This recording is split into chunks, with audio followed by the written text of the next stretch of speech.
I think the dangerous thing, that people were pointing out with influencer boxing is people started digging up like moments where Jake was hitting people with elbows and like Alex Wasabi was like missing and like he was landing elbows on Deji So it's like dangerous.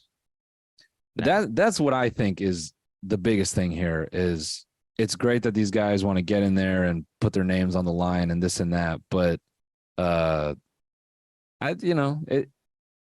there's something to be said about like you're new to it, you're not very accurate, you're getting in there, you're kind of swinging wild. There's this guy let me get his name right. Hold on, let me look it up. Pritchard Cologne. And this is a very extreme case. This is a guy who in a fight, over the course of a fight, was hit in the back of the head many times and the ref didn't look out for him. And now he like went into a coma and he's like severely not what he used to be. And that's a more extreme case, and that's not what was going on with Deji in this case. I don't want to equate the two.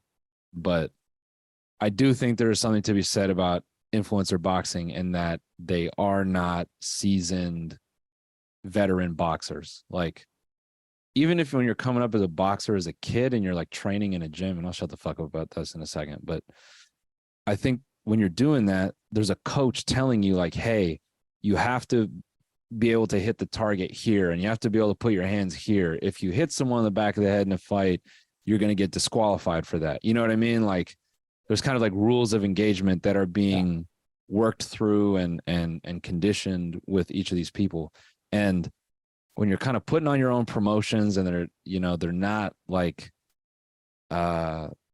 it doesn't have sort of like years and years of, I don't know, like veteran coaching and establishment, like automatically there. It's not like these guys are going in there and they're doing exhibition matches under like the Golden Gloves. It's like two guys on YouTube are like, yeah, man, I'll fight you no matter what. And then it's like, okay, who knows? Who knows if someone gets in there and like lands a fucking bomb and it just so happens one of these guys has like, I don't know, some fucking like bone deficiency in the back of their head, and then they land the right one, and then now we got some fucking dude in a wheelchair because, I don't know. We should do the first influencer bare knuckle fight. Oh, bro. BKFC, IBKFC, influencer boxing, bare knuckle, throw down. Yeah. Dude, let's volunteer ourselves and we only punch each other in the back of the head. Yes. Yeah, we take turns, bare knuckle. That's what. And then we complain if either of us hits each other in the front of the face. Yeah. Yo, that was the front of the head. What the fuck? Yeah, exactly. Look at from this clip, you can clearly see him punching me in the face when it should have been in the back of the head. Dude. Yeah, I don't know, man. Sorry, I went on a really long tangent there. The point you were making with influencer boxing is like, how can you give a fuck? Because it's just a lot now. Yeah, I just feel like it's totally saturated now. Mm-hmm. Yeah, I think. I'm surprised. That's why I'm like surprised that so many people were there. And I mean, I know he has like a fuck ton of fans, but it's just you can like build up these fights so many times before it's like, okay, this is clearly just simply for pay-per-view buys. Mm-hmm. You know what this is, man? This is the iteration. I mean, this is obvious, but this is just the obvious evolution of all the petty like YouTube beefs that used to happen 10 years ago. Yeah. When guys they went from making music videos about each other to actually punching each other. Yeah. I saw a funny tweet that was like, what's the wildest moment in music or something? And they like linked the Rice Gum song. It's Every Night, Sis. It was like, remember when this was platinum? Yeah. Damn. That is a crazy moment. Crazy moment. Crazy moment, man. It's weird how all this shit has grown up, Like diss tracks like aren't a thing anymore. Then they haven't been. You're about Rice Gum's fucking baby. Rest in peace, man. So sad. Yeah. Genuinely. That shit is awful, man. Yeah, I mean, it's just fucking horrible. Yeah, dude. It's weird, We're in this weird pocket where like all these dudes are kind of grown up and the content's kind of gone a strange way, I feel. Yeah. You know, Like, I don't know, man. Like it was corny, but whatever, they're making, diss records about each other. It's like, that's all right. Now they're socking each other in the face, Yeah. which is like fine, go to war, I guess. But yeah, is it worth it? I don't know. I just think like, does one of these kids get CTE? Who knows, man? Yeah. It's yeah, whatever. I have no room to talk. I love it. I love MMA. I'm watching these guys get beat up every week too. So I guess it's no different. But yeah, it is crazy how long the boxing thing has lasted, because when was COVID? Like 3 years ago, technically? Like lockdown? Yeah. They've kept this up for 3 years, man. Is that when the first one was? I'm pretty sure. Like, oh no, wasn't... dude. The first one was when we were with Post. We were watching. Oh yeah, that was forever ago, dude. Yeah, that's like 2018. 5-6 years ago. They've been keeping this shit going for 5 or 6 years, man. I mean, I guess that's the beauty of fighting, is that like, yeah, the same thing happens every time, but you're always kind of like pining for the results. Mhm. But like that matters because you care about a fighter's legacy and his record. Yeah.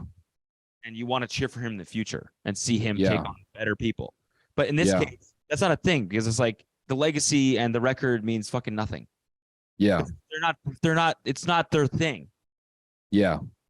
So you're just watching a bunch of exhibition fights, which the same thing happens over and over again. Somebody gets punched and somebody gets knocked out maybe, or goes to decision. And then it's like, Yeah. Now, all that said, I'll say that when those guys get in there, just from ringside, I do have to say, you could tell the overall competition. It feels like it's evolving, as much as they may not be pro fucking boxers. Some guys are in there really, doing work, so I thought that was kind of interesting to see.